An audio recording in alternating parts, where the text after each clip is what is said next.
My brother's stepdaughter accused me of getting her pregnant, and my family believed her without hesitation because who needs evidence when gossip feels right? I was never the favorite, nor the outcast. I was simply someone who did my part without causing any trouble. But that neutrality, that calculated passivity, ultimately became my downfall. Lucia, my brother Sergio's stepdaughter, a young woman I barely tolerated out of politeness, decided to drag me into one of the cruelest deceptions I have ever experienced firsthand. The worst part wasn't the rumor itself. It was how my entire family, especially those who constantly preached trust and loyalty, not only believed her without question, but also cast me into brutal isolation as if I were guilty, without any right to defend myself. Sergio, my brother, is 6 years older than me. He was always the type of man who seemed to have everything under control, married young, divorced without drama, and then, when we least expected it, he remarried. His new wife, Marina, was calm, reserved, and somewhat friendly, though it was obvious from day one that she carried emotional baggage, specifically her daughter Lucia, a young woman with a defensive attitude toward everything that didn't center around her. When Sergio announced that he and Marina were getting married and moving into his house, I sensed it would stir conflict, but I never imagined I would end up the victim of one of the most despicable schemes in our family. Lucia and I didn't get along from the start. She was barely 20 when I met her, and I remember that first dinner at my mother's house, where everyone tried to be friendly with her, but Lucia didn't even try to hide her disdain. She asked sarcastic questions, made cutting remarks when anyone tried to include her in the conversation, and made it clear that she didn't like anything, especially when it wasn't about her. It didn't bother me much. I've dealt with difficult personalities before, but I couldn't ignore how hostile she was toward me from the very beginning. I assumed it was because I wasn't overly enthusiastic about her presence. I didn't ask invasive questions, nor did I force a smile. Perhaps that was why she held a grudge against me. I never told anyone, but I could feel it. She hated me, even though I hadn't done a thing.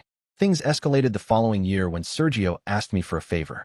Lucia wanted to work part-time while attending university, and Sergio thought I could offer her a position at my small computer repair and sales business. At first, I hesitated, but I ultimately agreed, thinking it might help her mature or at least give her a taste of what earning a living was like. Big mistake. From day one, Lucia displayed an unbearable attitude. She arrived late, was rude to customers, and once, I even caught her going through private conversations on one of the computers we hadn't yet formatted. When I confronted her, Lucia didn't even show the slightest hint of shame. Instead, she claimed it was just part of her natural curiosity. The situation quickly became unbearable, so within a month, I made the decision to fire her. Before doing so, I explained to Sergio, providing evidence for my decision, and he was understanding. However, that night, Marina sent me a voicemail, furious. She accused me of destroying Lucia's trust in adult men and claimed that not all young adults fit into the strict adult work logic. From that point, Marina started to see me differently. I was no longer the friendly brother-in-law. I became the insensitive one. Over the next year, our relationship became strained. We barely spoke, but every family gathering felt like walking through a minefield. Lucia deliberately ignored me, and when she didn't, she made passive-aggressive comments that no one seemed to notice, or at least, no one seemed to want to address. Then, when Lucia turned 20, things took a bizarre turn. She began dressing and acting provocatively when I was around. I'm not saying this to sexualize her, not at all. What I mean is that there was something dark and manipulative behind her actions, as though she were trying to provoke me, to get some kind of reaction, or an excuse to bring me down. But I didn't take the bait. I kept my distance, never disrespecting her, but making it clear that I had no interest in any kind of relationship with her. Then, about 3 months ago, the unthinkable happened. One evening, while I was finishing some reports at home, I received a message from Sergio. "We need to talk. It's urgent." I called him immediately. When he answered, his voice was tense, and without a greeting, he said, "Lucia is pregnant. She says you're the father. I don't understand anything, but if this is true, I need you to admit it now." I froze. I thought it was some sick joke. It took me several seconds to form a response. I told him it was pure madness, that I had never been involved with her in any way, and that I hadn't even spoken to her in months. Sergio didn't believe me. He told me Lucia had provided details, dates, specifics that matched up, and he couldn't see her making something like that up. In a matter of days, my name was dragged through the mud in my own family. Marina cried on the phone, saying she had trusted me. My mother, in tears, asked if there was any truth to the accusations. My aunts excluded me from a family gathering that was already planned. I went from being the trustworthy son to the monster everyone wanted to avoid. No one asked for proof. No one questioned Lucia. They simply took her word as gospel. Meanwhile, she continued walking around with a cynical smile, knowing she had cornered me. I became a pariah. But this story doesn't end there. Even though everyone turned their backs on me, I refused to lower my head. I knew the only way to breathe again was to destroy the lie at its core. And if I had to drag the ones who silently stood by the lie into the light, I would do so without hesitation. This is the story of how a lie turned me into the villain of my own family. Until the brutal, undeniable truth emerged, exposing everyone. And then I, the outcast, became the architect of a revenge that was not just mine, but for anyone who has ever been falsely accused without evidence.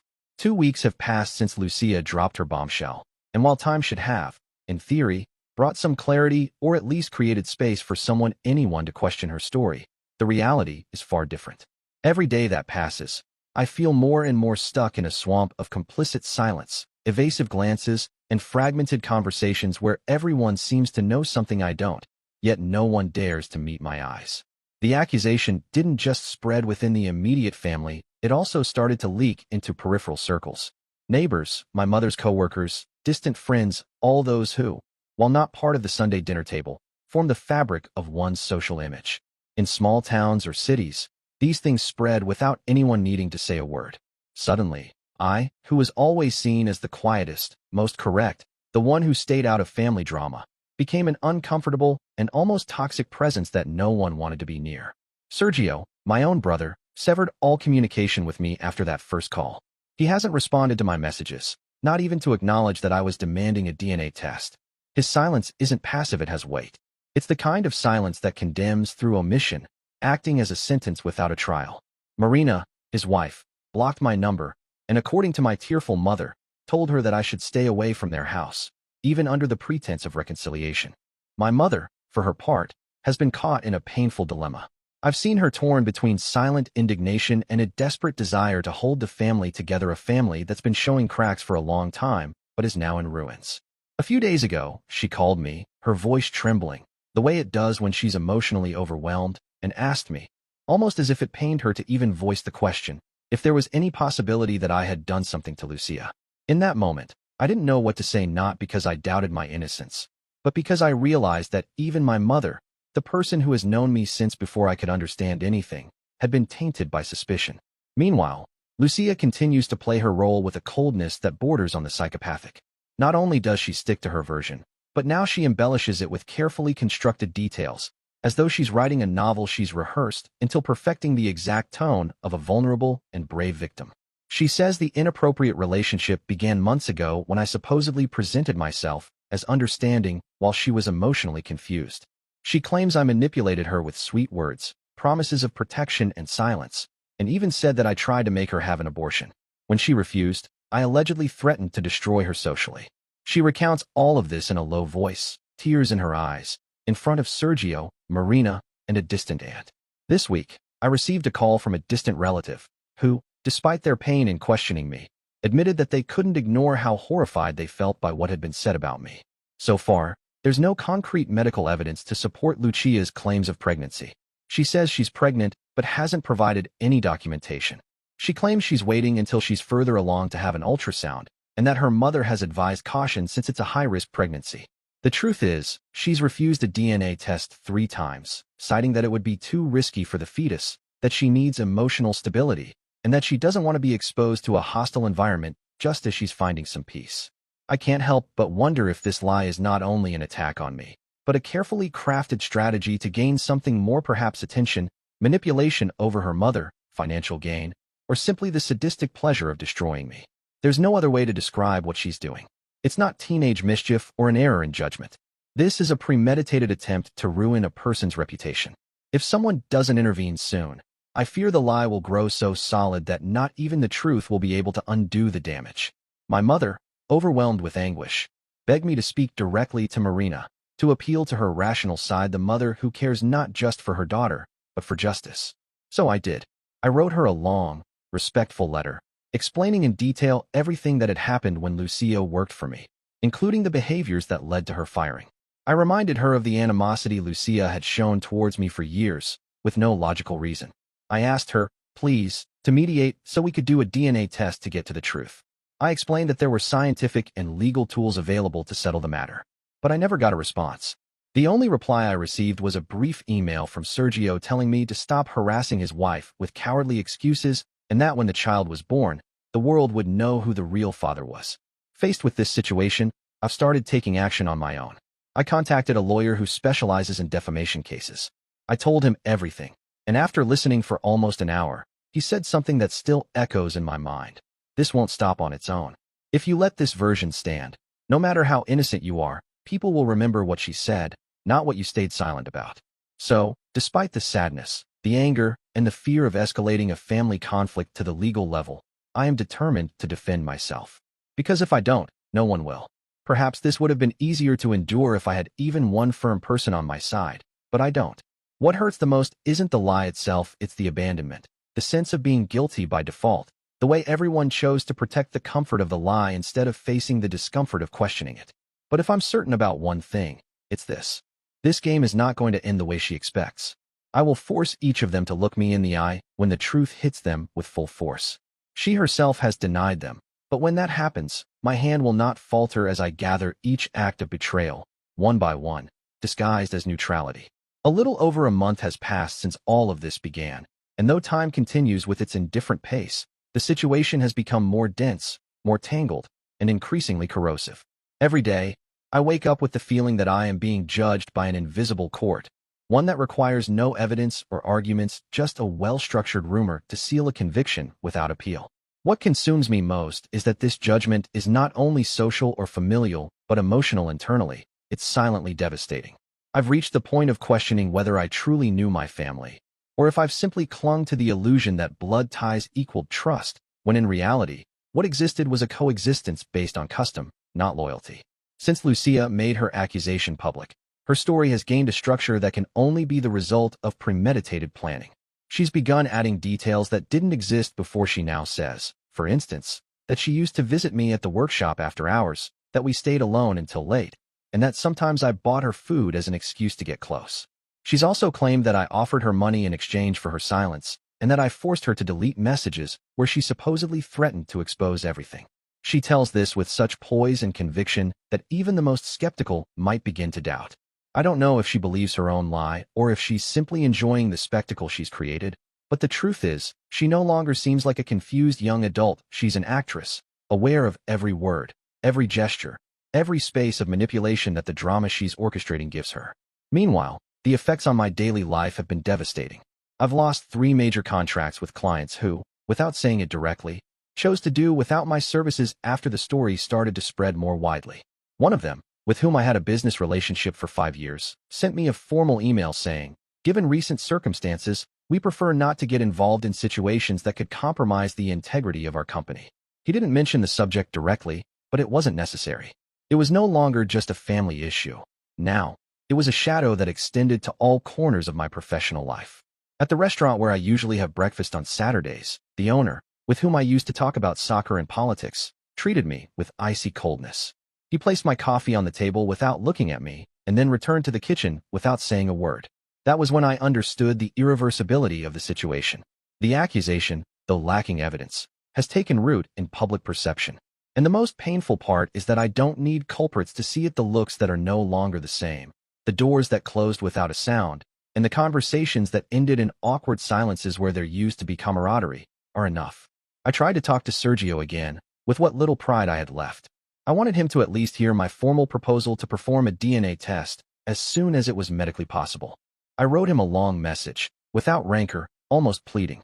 I asked him, for the sake of everyone, but especially for his and his wife's sake, to seek a scientific answer that would help us escape this nightmare.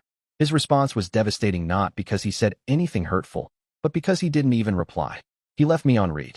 That silence hit me harder than any insult, more than any direct accusation. It was the kind of emptiness that speaks louder than 1,000 words. As for Marina, she started fueling a passive-aggressive discourse on social media that's clearly aimed at me. Though she never mentions me by name, she posts things like, "When monsters have the face of an angel, justice comes in the form of a child," or "There are truths that hurt, but it hurts more to stay silent." People close to them respond with words of support, unaware that they're partaking in a covert form of lynching. The irony of it all is that while I'm consumed by the need to clear my name, she and her daughter have created a heroic narrative where Lucia isn't just a victim, but a martyr. And that infuriates me not just because of the injustice, but because no one seems willing to demand proof. Everyone just repeats the story as if it's absolute truth, as though I've automatically lost all right to doubt, to defend myself, or to the presumption of innocence. The only glimmer of hope, though faint, has been the work of my lawyer.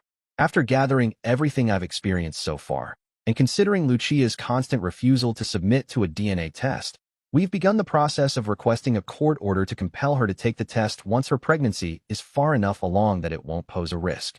It's been a slow process. Legal protocols, timelines, and authorizations are all dependent on agencies that aren't in any rush due to the emotional urgency of someone being destroyed by a lie.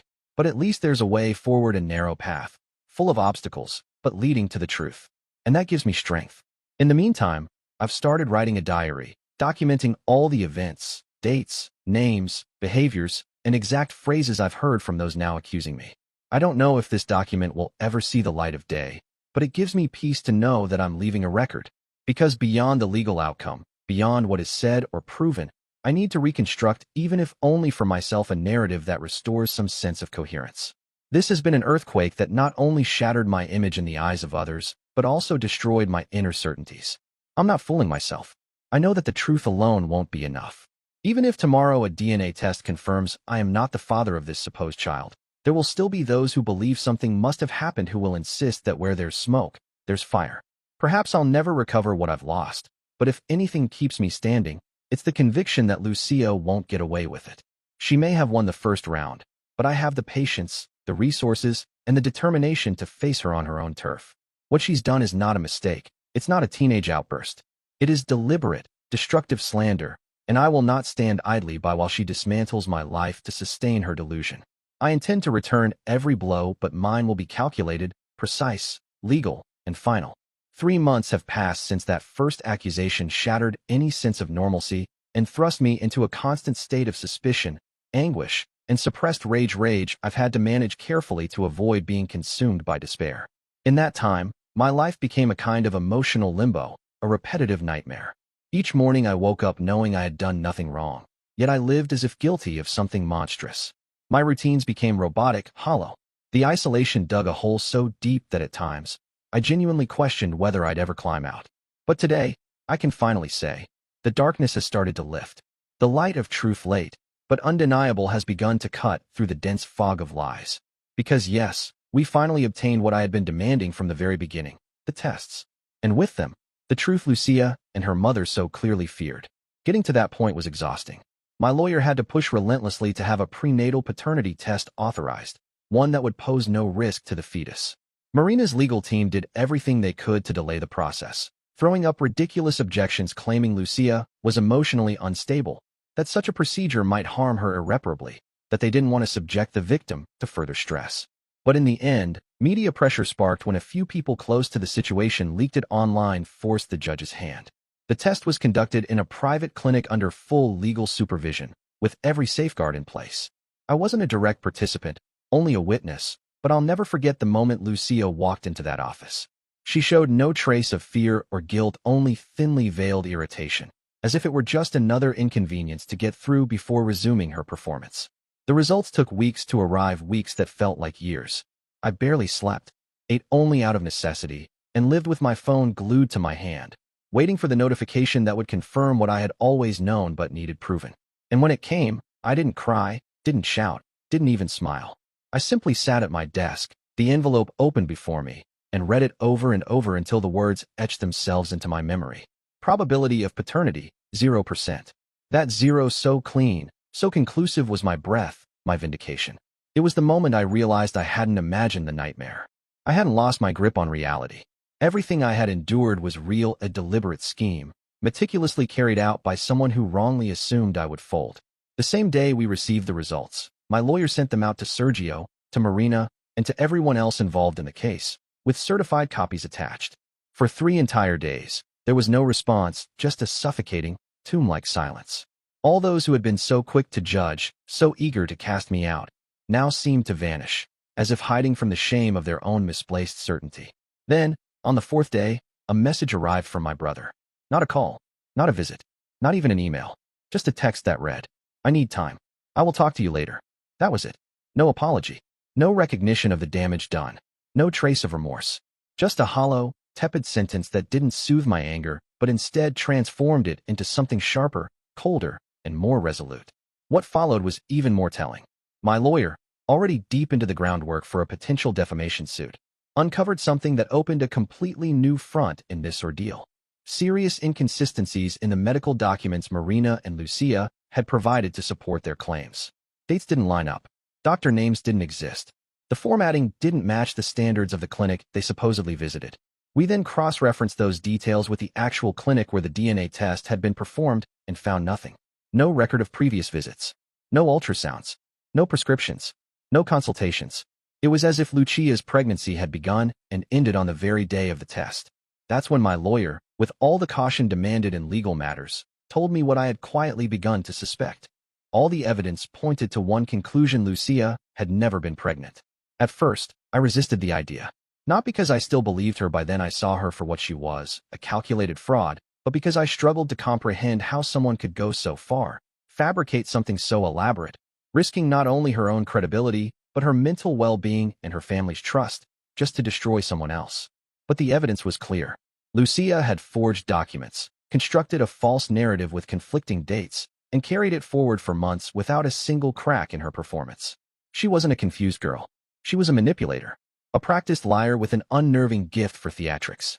We gathered everything: the DNA results, the forged medical records, Marina's suggestive text messages, and newly surfaced witness statements.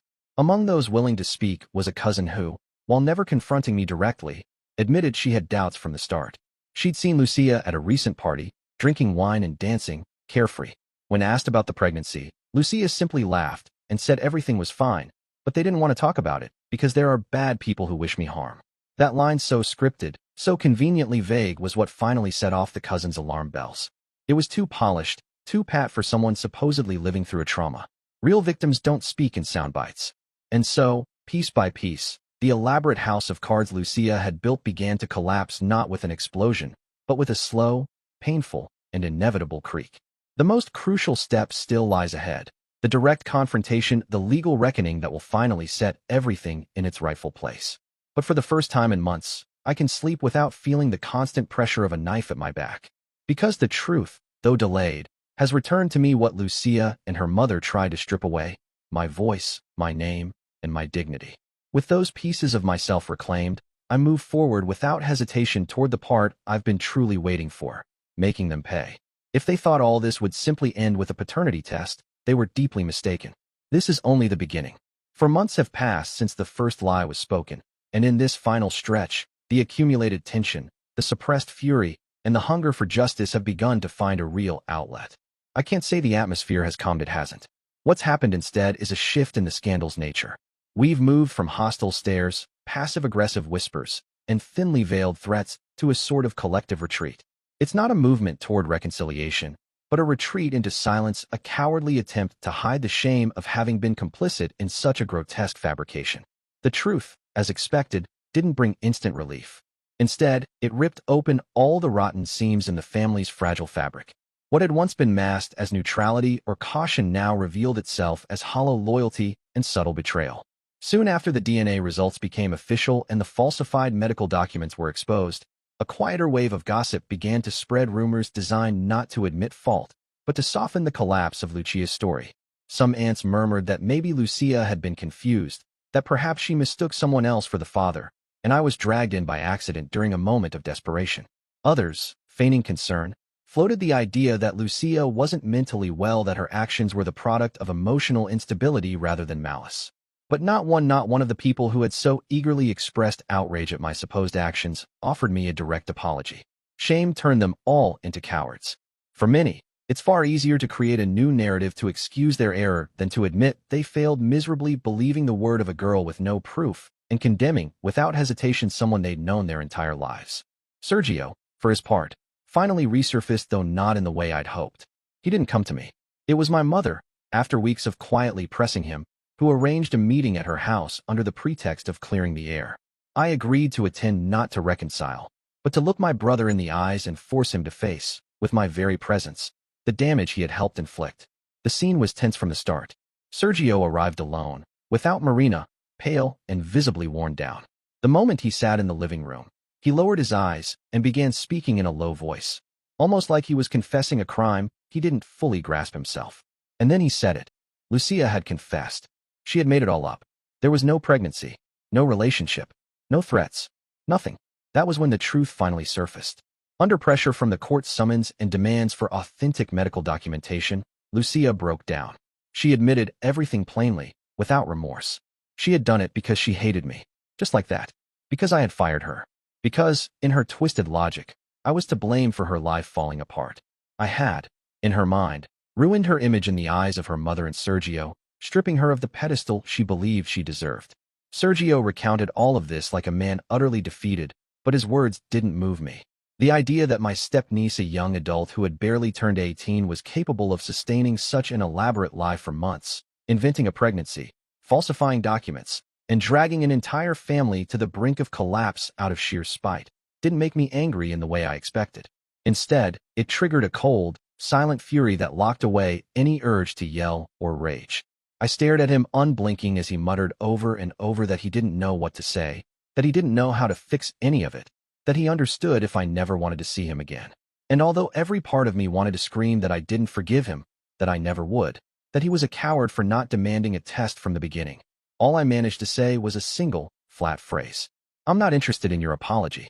I'm interested in it being known what you did. After that meeting, Marina finally reached out, the first time since all of this began. But she didn't apologize, didn't admit guilt, didn't express a shred of shame. Her message was a plea wrapped in justification. I know things got out of control, but Lucia is emotionally unstable, a fragile young woman who still doesn't grasp the consequences of her actions.